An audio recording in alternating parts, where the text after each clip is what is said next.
Hello everyone! For today's cooking video, magluluto tayo ngayon ng sweet and sour chicken fillet. Yan, ginawa ko ito dati sa fish.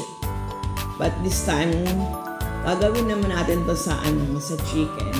Syempre sa ingredients natin, chicken fillet yan guys. Chicken fillet na sinisong ko sa salt and pepper. Tapos, nilagyan ko ng itlog yan, and then nilagyan ko siya ng lemon, and then lemon rind. Nilagyan ko siya ng lemon rind pang tanggal ng kanyang langsa.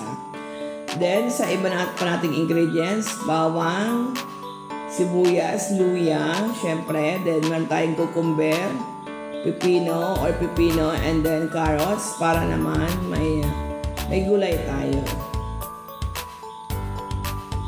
Yan, and yan, di ko lang pahirapan yung sarili ko, diba? Di na tayo magtansya ng lasa. So, yan, quick and easy sweet and sour mix na dinasol ko lang sa tubig. Yan, and magdadagdag din tayo syempre ng pineapple tidbits. Yan, unang gagawin natin, yung sinisong natin kanina na chicken fillet, lalagyan natin siya ng harina. Yan, i-dredge natin siya sa harina para madali siya prituhin. Ayan, pinipito na natin siya guys, yung saktong prito lang, yung golden brown. Kasi pag medyo na-overcook din yung chicken, hindi na siya juicy. Parang dry na siya.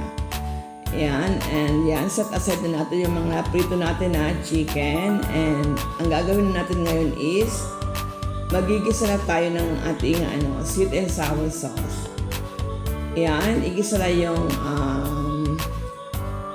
luya, bawang, and then yung sibuyas.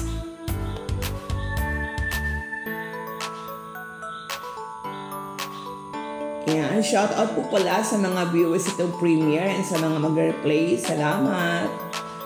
And yan, dinagdagan ko na siya ng konting tomato sauce. Ayan, hindi ko pala siya nalagay kanina sa ingredients natin. And then, nilagyan ko na rin siya ng tubig, and nilagay ko na dyan yung carrots natin. And after natin ilagay yung carrots, tutuin lang natin siya ng mga 2 minutes. Then, nilagay ko na dyan yung sweet and sour mix natin. And mag-a-add tayo dyan ng konting tubig. Kasi sobrang malapot yung ating sauce. Ayan. Yan na guys yung ating sweet and sour sauce. Yan ang kagandahan sa paggamit natin ng mix, ng sweet and sour mix, kasi yun tayo magtansya pa ng lasa na mag-add po tayo ng suka, mag-add po tayo ng asukal, diba? Yan hindi na. Yan, dinagdag ko na dyan yung ating pipino or yung ating cucumber. Siguro lang siya, 1 minute lang siya natin lutuin guys, para may pa siya, diba? May crunch. Ayan. Para malutong pa yung cucumber natin. Ayan. Nag-aduli ako pala dyan ng konting tubig kasi napakalapot ng ating sauce. Then, i-add na natin dyan yung ating set aside na pinritong chicken fillet. Then, isusunod na natin idagdag yung ating pineapple tidbits.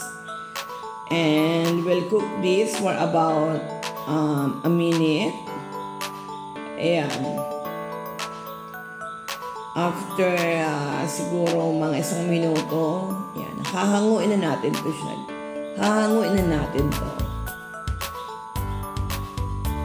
Ayan.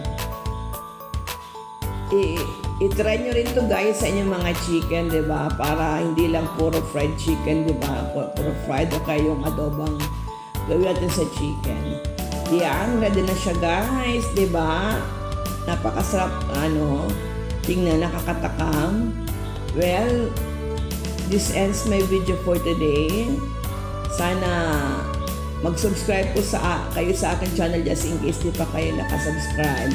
Bye for now!